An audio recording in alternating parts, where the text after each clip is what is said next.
बंगले वाली बहू का झरने में बेघर ससुराल।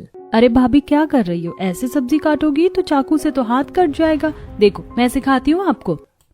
और लाओ बड़े बंगले की बहू, हम जैसे गरीब घर से आई होती तब तो घर के काम करना जानती, बड़े बंगले की है भाई।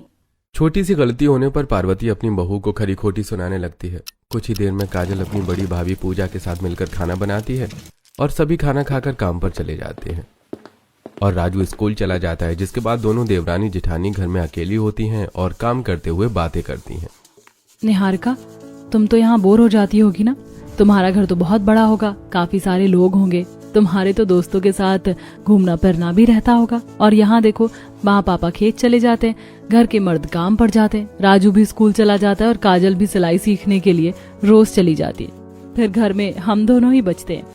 ऐसा नहीं है दीदी, मुझे तो शांत रहना ही पसंद है। आपको पता है हमारे गांव में एक छोटा सा जंगल है, वो मेरे घर से दूर था, पर फिर भी मैं उस जंगल में रोज आया करती थी, सिर्फ झरना देखने के लिए। और वहीं पर मेरी और रवि की मुलाकात हुई थी। आप कहो तो हम भी चले क्या? घर में अकेले हैं और सारा काम भी हो चुका है, सबके आने से पहले आ जाएंगे। क्या हमारे गाँव में जो जंगल है तुम उसकी बात कर रही हो? देवर जी से तुम वहाँ मिलती थी? हाँ, मुझे भी ले चलो। इस तरह दोनों देवरानी जेठानी अपना सारा काम खत्म करके एक साथ जंगल के लिए निकल जाती हैं। कुछ देर में वो दोनों जंगल पहुंचते हैं और जब पूजा जंगल आकर वहां का नजारा देखती है तो हैरान रह जाती है, क्योंकि जंगल के बीच बड़े बड़े पत्थर, बीच से नदी बह रही थी और काफी बड़ा झरना गिर रहा था। ये देखकर पूजा काफी खुश होती है और झरने के पास जाकर झरने में हाथ लगाते हुए निहारिका से कहती है, निहारिका ये तो सच में बहुत सुंदर है। देखो ना, इस झरने के पीछे गुफा भी है, क्यों ना हम इस गुफा के अंदर भी चले? नहीं दीदी, झरने का पानी गिरता है, क्या पता गुफा के अंदर पानी हो, और यहाँ पर जंगली जीव जंतु भी बहुत है। मुझे तो डर लगता है गुफा के अंदर जाने से, अगर सांप निकला तो। इतना बोलकर निहारिका झरने के पास नदी में पैर रखकर बैठ जाती है और हाथों से पानी को छूने लगती है। तभी कुछ तितलियां उसके आसपास उड़ते हुए आती हैं, जिसे देखकर दोनों ही काफी खुश होती हैं। निहारिका, सच में ये जगह बहुत सुंदर है, अब तो मेरा रोज यहाँ आने का दिल करेगा। पूजा और निहारिका जब प्राकृतिक नेचर को महसूस कर रही थीं, तभी तेज आंधी तूफान चलने लगता है और साथ में कुछ जानवरों की आवाज आती है। अचानक से मौसम कैसे बदल गया? लगता है बारिश होने वाली है और जानवरों की भी आवाज आ रही है। हाँ दीदी, शाम हो चुकी है, शाम को यहाँ रहना सही नहीं, घर चलते हैं, वैसे भी सबके आने का समय हो गया है। इतना बोलकर निहारिका और पूजा घर के लिए निकलती हैं। दोनों रास्ते में ही होती हैं कि अचानक से बारिश शुरू हो जाती है, जिसके बाद वो जल्दी से घर आती हैं और कपड़े बदलकर खाना बनाने के लिए बैठ जाती हैं। दोनों देवरानी जेठानी खाना बनाते हुए बातें कर रही होती हैं। तभी आशा अपनी बहू के पास आती है और कहती है, बहू, तुम दोनों दोपहर को कहाँ चली गई थी? तुम्हारी दादी अकेले कमरे में सो रही थी, जब उनकी आँख खुली तो तुम दोनों में से कोई नहीं था। ऐसे घर खुला छोड़कर मत जाया करो। बुआ, मुझे स्कूल का होमवर्क करा दो। राजू, अभी मैं सिलाई कर रही हूँ, 10 मिनट और दो, उसके बाद करवा दूंगी। कोई बात नहीं राजू, तुम मेरे पास आ जाओ, तुम्हें स्कूल का होमवर्क मैं करवा देती हूँ। जब भी घर का काम करना होता है, छोटी बहू काम ना करने का कोई ना कोई बहाना ढूंढ ही लेती है। बहू मायके में भी ऐसे ही करती थी क्या? पार्वती की बातें सुनकर निहारिका दुखी हो जाती है और उसे अपनी मायके की याद आती है, जहाँ वो अपने बड़े से बंगले में अपने कमरे में अकेली रहा करती थी और कुछ नौकर हर वक्त उसकी सेवा में लगे होते थे। मालकिन, मैं आपका लंच लेकर आई हूँ। मालकिन ने कहा है कि आज जब तक आप पूरा खाना नहीं खा लेती, मैं आपको अकेले ना छोड़ूं। तुम्हें दिखाई नहीं दे रहा? मैं पढ़ाई कर रही हूँ, मैं कोई छोटी बच्ची नहीं हूँ। तुम माँ को भेज दो, आज मैं माँ के हाथ से खाना खाऊंगी। मुझे हर साल की तरह इस साल भी कॉलेज में टॉप करना है, समझी तुम? कांता, तुम बाहर जाओ, मेरी बेटी का एग्जाम सर पर आ गया है, इसलिए उसने खुद को कमरे में बंद कर लिया है, वरना अब तक ये घर में नहीं झरना देखने के लिए जंगल में होती। आज मैं अपनी बेटी को अपने हाथों से खाना खिलाऊंगी। इतना बोलकर निहारिका की माँ अपनी बेटी को अपने हाथों से खाना खिलाती है और निहारिका पढ़ाई कर रही होती है। पढ़ाई पूरी होने के बाद निहारिका अपनी माँ के साथ अपने बंगले के बाहर गार्डन में बैठी होती है, जहाँ उसके पिता खुद फूलों को पानी दे रहे होते हैं। पापा, जब आपको खुद ही अपने पौधों को पानी देना होता है तो आपने माली क्यों रखा है? माली तो इसलिए रखा है ताकि वो पेड़ पौधों का ख्याल रख सके, हमारी गार्डन का ख्याल रख सके, पर इन फूलों से पौधों को अपने बच्चों की तरह पाला है। जैसे तू मेरी औलाद है, वैसे ये सब भी मेरी औलाद है।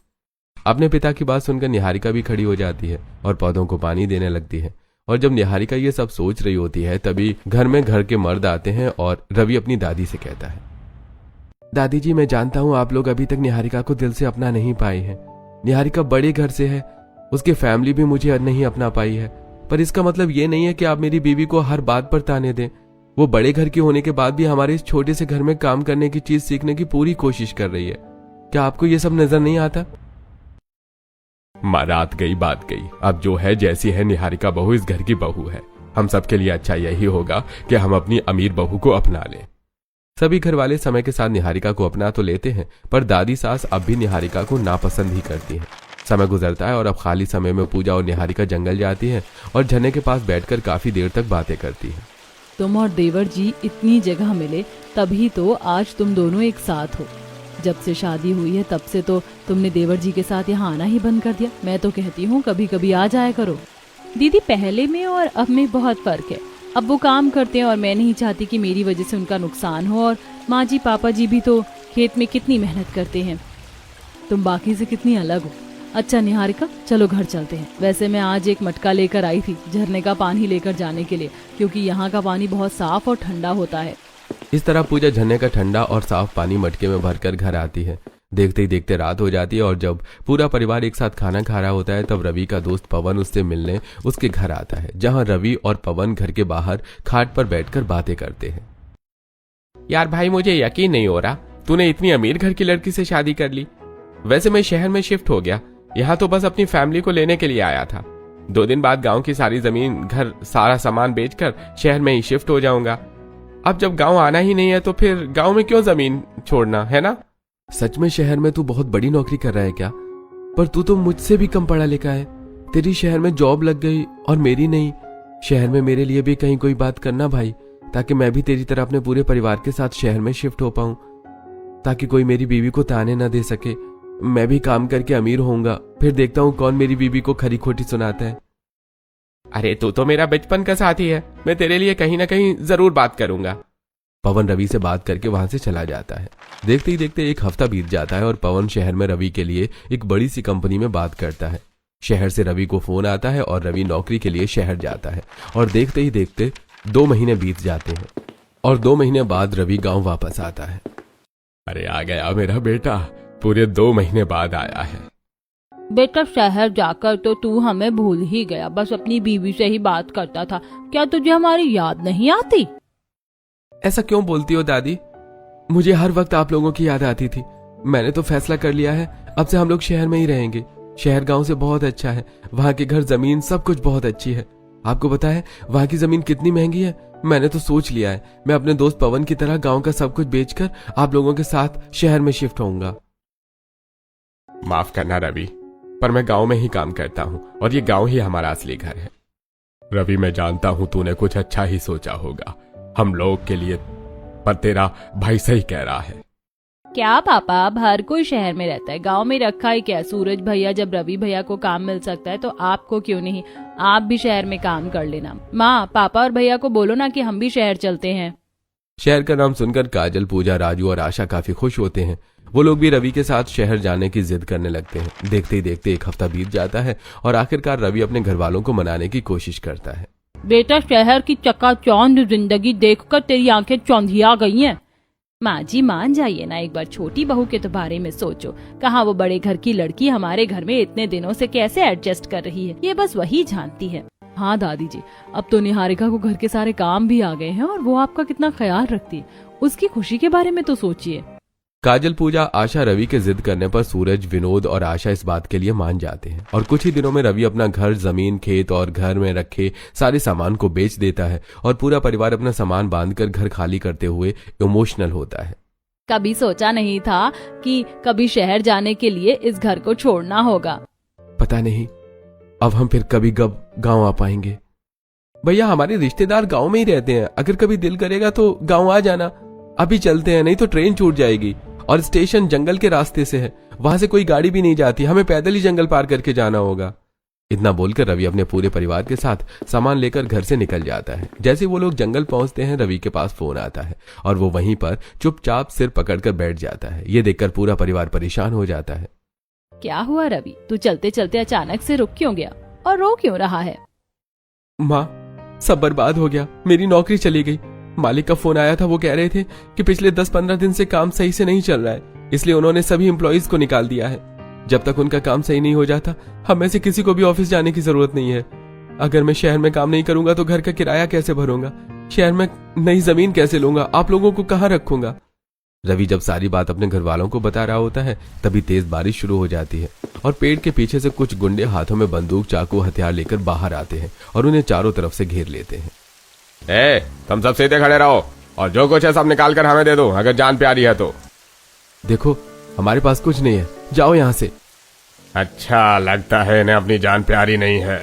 इतना बोलकर गुंडे सूरज पर हमला कर देते हैं और जब रवि अपने भाई को बचाने के लिए आता है तो गुंडे उसे भी मारते हैं, जिसके बाद में सारे गुंडे मिलकर उनसे उनके रुपए, सारे गहने और कीमती सामान लेकर वहां से भाग जाते हैं और बारिश में ही पूरा परिवार भीगते हुए अपनी किस्मत को कोसने लगता है।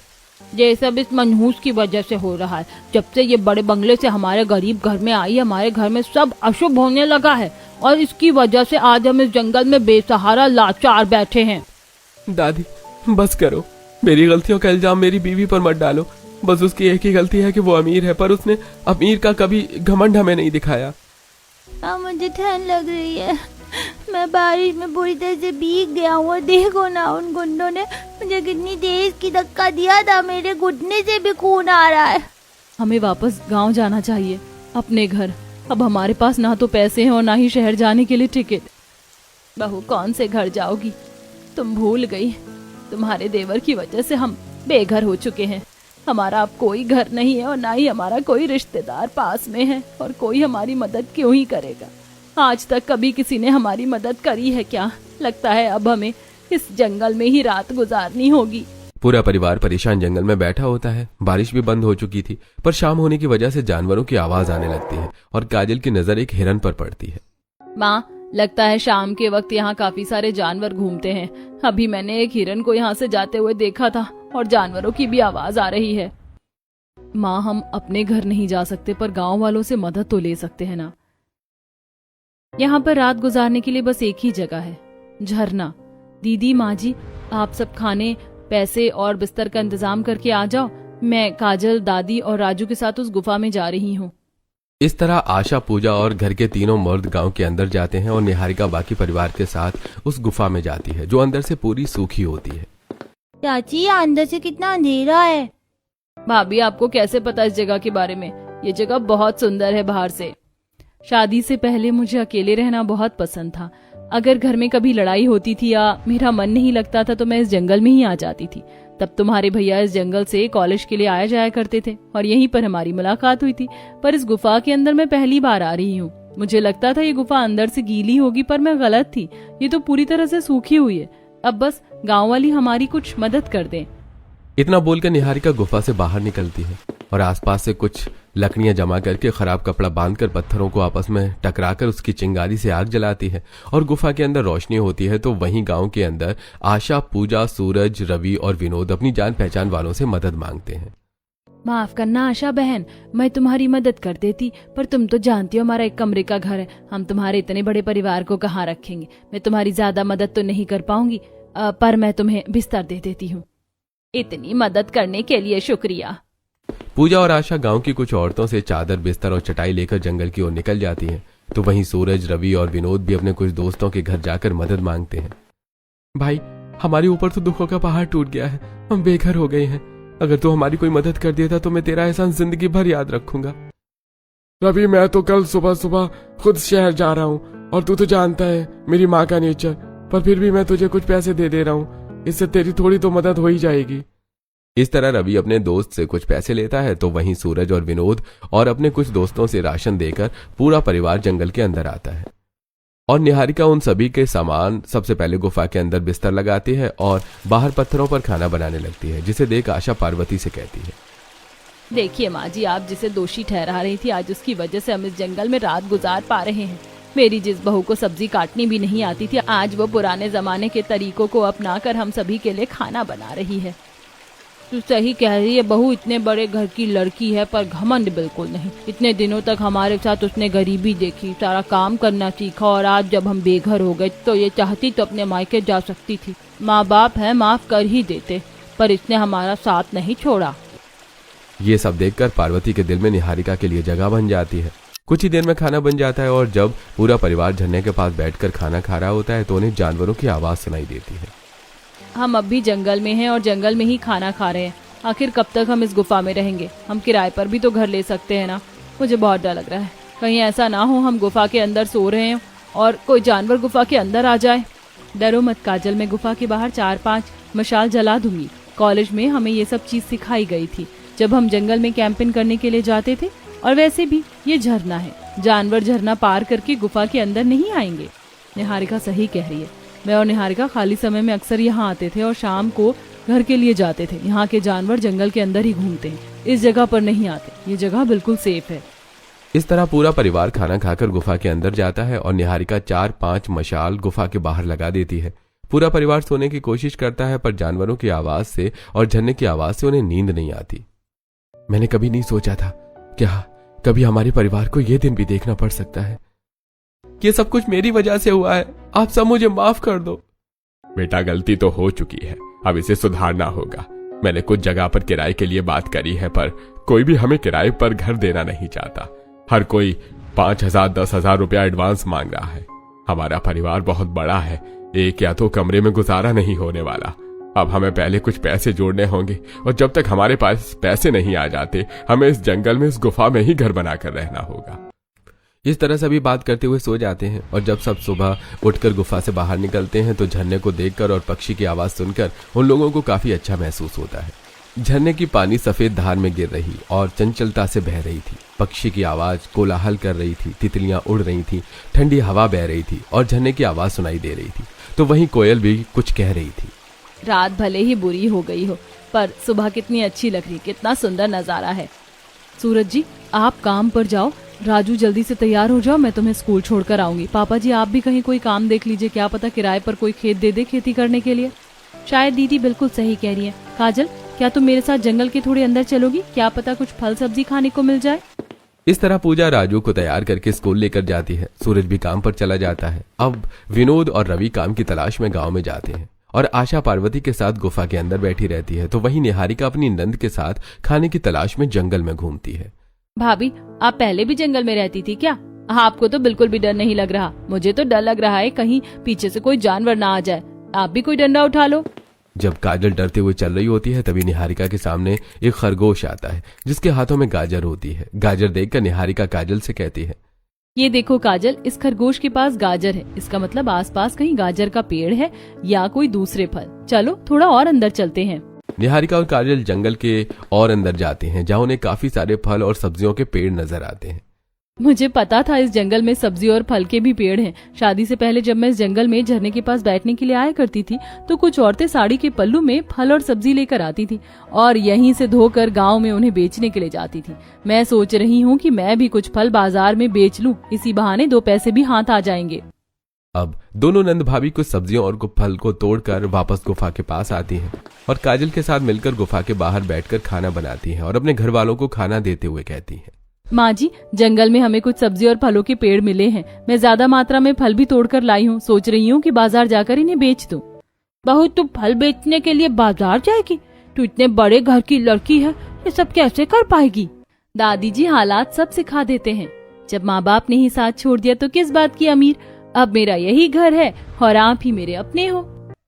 इतना बोलकर निहारिका एक बड़ी सी पन्नी में सारे फल रख लेती है और उन्हें बाजार ले जाकर बेचने लगती है। जहां उसके पिता उसे फल बेचते देख अपनी गाड़ी साइड में लगाकर अपनी बीवी के साथ बाहर आकर निहारिका को ताने देते हैं, मेरी मर्जी के खिलाफ गई, भागकर शादी की, इसलिए आज रोड पर फल बेच रही हो। अगर तुमने मेरी इज्जत न उछाली होती तो आज किसी इज्जतदार घर की बहू होती। इस तरह रोड पर फल नहीं बेच रही होती। पापा, ये तो अच्छे और बुरे समय का नतीजा है। अगर आज मेरी जिंदगी में कुछ बुरा हो रहा है तो देख लेना, अच्छा भी होगा, और जब अच्छा होगा मैं आपको तब जरूर याद करूंगी। आप अपनी बेटी से कैसे बात कर रहे हैं? वो जैसी भी हमारी बेटी है, हो गई उससे गलती, माफ कर दीजिए ना। जिस दिन ये घर से भागी थी उसी दिन मैंने उससे अपने सारे रिश्ते नाते तोड़ दिए थे। अब ये मेरी बेटी नहीं, गाड़ी में बैठो। निहारिका के पिता उसकी मां को जबरदस्ती गाड़ी में बिठाकर वहां से चले जाते हैं और यहाँ देख निहारिका को फिर से अपने बड़े बंगले की याद आती है जब वो अपने पिता के साथ फल की दुकान से फल ले रही होती है। अरे बेटा, तुम रहने दो, तुम्हें फल लेना नहीं आएगा। अम्मा, तुम खुद ही सेब छांट कर 1 किलो कर दो। बेटी, माना कि तुम लोग अमीर हो और तुम्हारी बेटी तुम्हारे लिए किसी राजकुमारी से कम नहीं, पर अपनी बेटी को कुछ चीज सिखा दो। हालात किसी का सगा नहीं होता। अम्मा पहले फल बेचने का काम कर रही हो तो फल बेचो, हमें तुम्हारी राय नहीं चाहिए। अम्मा माफ करना, मेरे पापा मुझसे बहुत प्यार करते हैं इसीलिए नाराज हो जाते हैं। पापा उनकी बात का बुरा मत मानो, पर मैं भी आपसे वादा करती हूँ, मैं कहीं भी रहूँ, कैसी भी परिस्थिति में रहूँ, मैं उनका सामना आपको करके दिखाऊंगी। फल बेचते हुए जब निहारिका ये सब सुन रही होती है तभी कुछ लोगों की उसके पास भीड़ जमा हो जाती है। तुम्हारे फल तो बड़े ताजा हैं, जल्दी से मेरे लिए 1 दर्जन केला और 1 किलो अनार दे दो। ग्राहक आने की वजह से निहारिका जल्दी से उन सभी को फल देती है और शाम होते ही सारे फल बेचकर वापस घर के लिए निकलने लगती है और अचानक से बारिश होने लगती है और वो फल बेचकर घर आती है। क्योंकि निहारिका भीग चुकी थी इसलिए उसकी तबीयत थोड़ी खराब हो जाती है। दीदी जी, ये कुछ पैसे जो फल बेचकर मैंने कमाए हैं आप रख लीजिए, चलिए अब खाना बना लेते हैं। निहारिका, तुम बारिश में भीग चुकी हो, तुम रहने दो, खाना मैं बना लूंगी। हाँ बहू, तुम रहने दो, हम तीनों भी आ गए हैं, मुझे किराए पर गेहूं की खेती का काम मिल गया है। चलो कुछ तो अच्छा हुआ। क्योंकि निहारिका को जुकाम हो चुका था इसलिए रवि गुफा के बाहर झरने के पास आग जलाता है और अपनी बीवी के साथ कुछ देर वहीं पर बैठ जाता है। इसी तरह कुछ हफ्ते बीत जाते हैं और पूरा परिवार झरने के पास गुफा में अपने दिन काटते हैं। देखते ही देखते बहुत जल्द सूरज को उसकी सैलरी मिलती है, जो लेकर सूरज गुफा में आता है और अपने घर वालों से कहता है, ये देखो मेरी सैलरी आ चुकी है, घर में राशन भी है, मैं सोच रहा हूँ कि कल सुबह जाकर कहीं घर के लिए बात कर लूं और एडवांस पैसे देकर सेपरेट घर ले लूं जहां हमारा पूरा परिवार अच्छे से रह सके। हाँ, ये सही रहेगा, मैं भी खेती कर रहा हूँ, आज नहीं तो कल मुझे भी कुछ पैसे मिल ही जाएंगे। सब कुछ अच्छा हो रहा है, बस मुझे ही नौकरी मिल जाए तो मैं भी आप लोगों की कुछ मदद कर पाऊं। ये सब हुआ भी तो मेरे चलते। बेटा तू ऐसी बातें क्यों करता है, जो हो गया उसे भूल जा। इतना बोलकर पूरा परिवार गुफा के बाहर एक साथ बैठकर खाना खाता है। तभी उन्हें शेर के दहाड़ने की आवाज आती है और वो लोग गुफा के अंदर चले जाते हैं। माँ, लगता है शेर आसपास में ही है, मुझे डर लग रहा है। डरो मत राजू, हमने मशाल जला रखी है, शेर यहाँ नहीं आएगा। पूरा परिवार डर से एक साथ बैठा होता है और शेर झरने से थोड़ी ही दूरी पर चक्कर काट रहा होता है। जैसे तैसे रात गुजरती है और सुबह होते ही जब पूरा परिवार अपना सामान उठाकर गुफा से जाने लगता है तो एक बार फिर तेज बारिश होने लगती है। पता नहीं आखिर भगवान हमसे चाहता क्या है, इस बारिश को भी अभी होनी थी। बारिश होने की वजह से पूरा परिवार अंदर से बैठकर झरने को देख रहा होता है। तभी रवि के पास फोन आता है और अभी रवि गुफा से बाहर निकलकर बारिश में भीगते हुए नाचने लगता है और अपने घर वालों को खुशखबरी देता है। माँ, दादी, पापा, भैया, भाभी, भगवान ने हमारी सुन ली है। मेरी कंपनी ने मुझे खुद फोन करके बुलाया है। अब हमारी कंपनी फिर से ग्रो कर रही है और वो चाहते हैं कि उनके पुराने एम्प्लॉइज वापस आ जाएं और जो नए लगे वो भी हम सब शहर जा सकते हैं। नहीं रवि, हम सब शहर नहीं जाएंगे, हम सब यहीं रहकर फिर से अपना खेत जमीन खरीदेंगे। तुम शहर में रहकर काम करो और वहीं रहकर कमा कर उन्हीं पैसों से घर खरीदो। मेरी बहू बिल्कुल सही कह रही है, भगवान ना करे अगर फिर कभी मुसीबत आ गई तो हम क्या करेंगे। इसीलिए हम अपनी गांव की जमीन को भी बचा के रखेंगे और शहर की भी। तो अब समय आ गया है कि हम फिर से पहले की तरह अपनी जमीन और खेत खरीदने शुरू कर दें। इस बार रवि अपने घर वालों के खिलाफ नहीं जाता। अब बारिश रुकते ही पूरा परिवार गांव वापस जाता है जहां सूरज किराए पर एक घर लेते हैं और पूरा परिवार उसी में रहता है। तो वहीं रवि शहर जाता है और दिन रात मेहनत करता है और पैसे गांव भिजवाता है, जिसके बाद पूरा परिवार सबसे पहले अपना घर वापस खरीदता है और अपने घर में वापस आता है। माँ, हम अपने घर में वापस आ गए। भले ही हमारा मिट्टी का छोटा सा घर है, पर मुझे तो यही सबसे ज्यादा अच्छा लगता है। सही कहा राजू, घर चाहे मिट्टी का हो या ईंट पत्थर का, अपना घर अपना ही होता है। अपने घर में आने के बाद पूरा परिवार काफी खुश होता है। देखते ही देखते 6 महीने बीत जाते हैं और इन 6 महीनों में विनोद और सूरज दिन रात मेहनत करके अपना खेत भी खरीद लेते हैं और फिर से आशा और विनोद अपने खेत में जाकर खेती करते हैं। अपने खेत में काम करने का मजा ही कुछ और है। मैंने धान रोप दिया है, अब बस बारिश हो जाए ताकि हमारी फसल हरी भरी खेत में लहराए। हाँ जी, सही कह रहे हैं। अब देखिए ना, साल भर होने को है, रवि भी शहर में काम कर रहा है। कह रहा था कि उसने बैंक से लोन लिया है, कोई जमीन देखी है शहर में। अच्छा, मैं तो बस भगवान से यही दुआ करता हूँ कि जो वो सोच रहा है बस वो पूरा हो जाए। कुछ ही देर में विनोद और आशा घर आते हैं जहाँ काजल सिलाई कर रही होती है। अरे, शहर से मेरे पोते का फोन आया है, अपनी मशीन चलानी बंद करेगी या नहीं। पार्वती के कहने पर काजल सिलाई करनी बंद कर देती है और पार्वती अपने पोते से बात करती है और रवि उन्हें बताता है कि उसने शहर में घर ले लिया है और ये खबर सुनते ही फिर से बारिश होने लगती है। ये लो, इसी बारिश में हम लोग बेघर हुए थे और इसी बारिश में अब हमारे पास 2-2 घर है। भगवान जो करता है अच्छे के लिए करता है।